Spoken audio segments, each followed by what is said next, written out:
I felt a chill, a sudden disconnect from the world around me. It was subtle, like a skipped beat in a familiar song. I dismissed it as fatigue, the byproduct of my mundane routine. But then it happened again. I found myself uttering a phrase, verbatim, from a TV show I'd never seen. My reflection in the mirror seemed to hold my gaze for a beat too long, a flicker of something alien in its depths. The coincidences piled up. Conversations unfolded with eerie predictability. My thoughts seemed to echo back to me through the mouths of strangers. The world felt staged, a grand production where I was merely an actor. Fear morphed into a chilling certainty. My life was not my own. I was trapped in a script, my every move orchestrated by an unseen hand. I became hyper-aware, scrutinizing every interaction, every decision. The more I struggled against the invisible strings, the tighter they seemed to bind me. My life, once unremarkable, had transformed into a terrifying mystery. Unbeknownst to John, his life was the subject of intense scrutiny by an organization shrouded in secrecy. They called themselves the Agency, and their reach extended far beyond the temporal boundaries of John's reality. From the vantage point of the future, they curated the timelines of key individuals, ensuring the smooth unfolding of their grand design. John, for reasons unknown to him, had become a person of interest. His life, seemingly ordinary, held the potential to disrupt the delicate balance of the future the agency sought to preserve. Their solution was precise and chilling. Insert an agent into John's life, a mind gamer capable of manipulating his thoughts, emotions, and actions.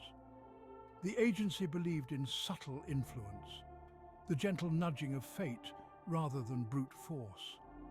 Their aim was not to break John, but to mold him, to ensure he played his part in the grand narrative they were weaving across time itself. Her name was Serafina, but John would never know it. To him she was Maya, a captivating stranger who entered his life with the ease of a summer breeze. Serafina possessed an uncanny ability to anticipate John's thoughts, to finish his sentences, to reflect his deepest desires back at him. She was everything he never knew he wanted, a perfect echo of his soul. What John perceived as an instant connection, a meeting of kindred spirits, was the calculated artistry of a master manipulator. Serafina, armed with advanced technology and an arsenal of psychological techniques, subtly reshaped his reality.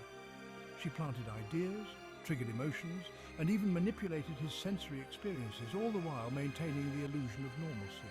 I was starved for connection and adrift in my growing paranoia. I clung to Maya as a lifeline.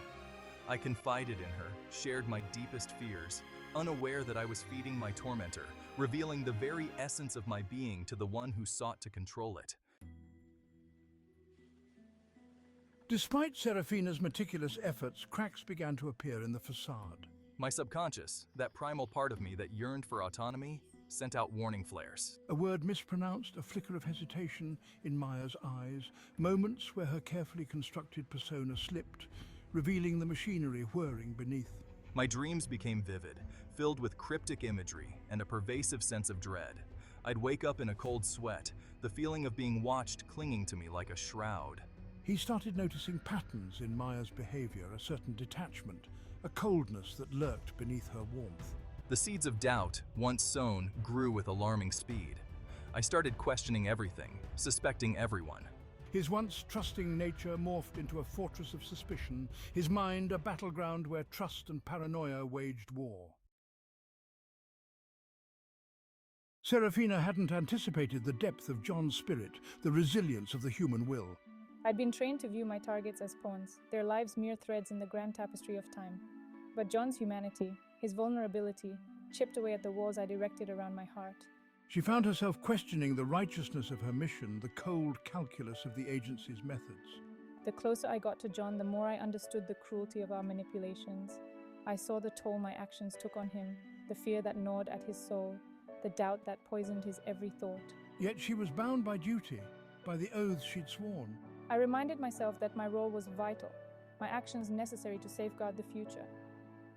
But the line between duty and empathy blurred with each passing day, my internal conflict mirroring the very battle raging within John's mind.